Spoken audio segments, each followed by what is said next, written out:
तर या दिल्लीमधल्या स्फोटाच्या मागे जैश ए मोहम्मदचं कनेक्शन असल्याचा देखील तपास यंत्रणांना संशय आहे।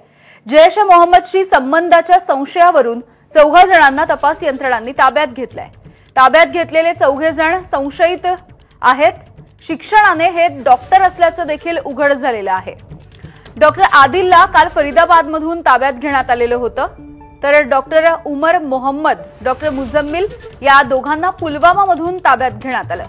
डॉक्टर शाहीन शाहिद याला लखनौमधून तपास यंत्रणांनी ताब्यात घेतलेलं आहे।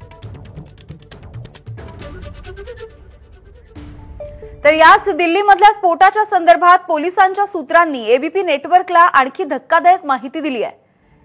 उमरच I-20 कार चालवत होता हे प्राथमिक तपासामधून उघड झालंय। फरीदाबादमधल्या छाप्याच्या नंतर घाबरून हा उमर पळ काढत होता। स्फोटकांच्या गाडीसह 3 तास लाल किल्ल्याच्या तो पार्किंगमध्ये होता।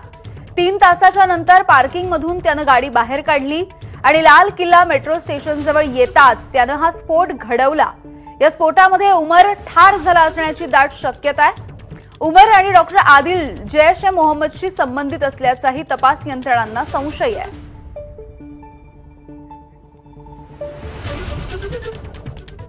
तर हा उमर ज्या घरामध्ये राहत होता त्याच्या घरमालकानं हल्ल्यामधल्या कारच्या संदर्भात देखील एक महत्त्वाची माहिती दिली आहे। 2016 ते 2020च्या दरम्यान उमर या घरामध्ये राहत असल्याचं त्याच्या घरमालकानं सांगितलंय। तसंच उमरनं कार याच पत्त्यावरती घेतली, मात्र नंतर तो पत्ता बदलून घेतलेला नाही असं देखील जुन्या घरमालकानं सांगितलं। और यहाँ से खाली करके चला गया है, वो यहाँ पे नहीं रहता था। 2016 से 2020 तक रहा था 4 साल, अब यहाँ पे नहीं रहता। तो गाड़ी तो आपके नाम की थी? गाड़ी थी हमारा नाम, तो उसने नाम नहीं कराई, ट्रांसफर नहीं करी। वो कब से रहता था यहाँ पे? 2016 से 2020, 4 साल रहा। उसके बाद यहाँ नहीं रहा? यहाँ नहीं रहा। कारण क्या रहा कि यहाँ नहीं रहा? कहाँ रहने लग गया थी? वो सोना के पास बता दें, अपना फ्लैट है। तो आपने अभी तक उसका नंबर रजिस्ट्रेशन क्यों नहीं चेंज कराया? कराया नहीं दिया उन्होंने। पर नाम तो आप ही की एड्रेस है। एड्रेस तक है, नाम नहीं है हमारे, खाली घर का एड्रेस है। तर या सगळ्या संदर्भात सीआरपीएफचे पोलीस महानिरीक्षक राजेश अग्रवाल यांनी नेमकी काय प्रतिक्रिया दिली बघूयात।